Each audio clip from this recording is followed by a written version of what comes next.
Hello. Today I'm going to tell you about the Industrial Revolution, more specifically, the changes and what stayed the same in bikes. Bikes are pretty interesting and quite the head-scratcher. You see, bikes can't be tied down to just one inventor.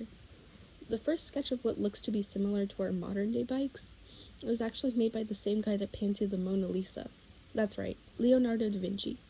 Not only was he a great artist, he was also an engineer.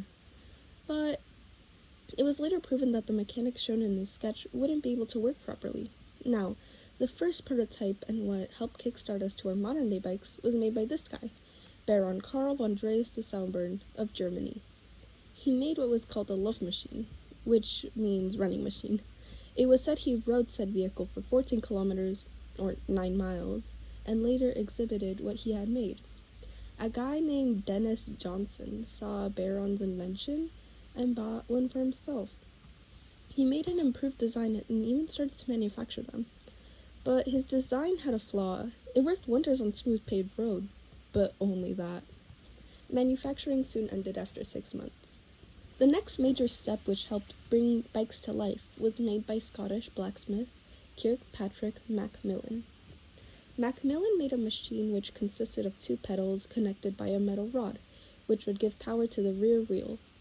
With this, a rider could now travel without having to touch the ground and produce momentum to stand upright. The word bicycle started being used when talking about velocipedes in Europe around 1868. Now, let's talk some changes.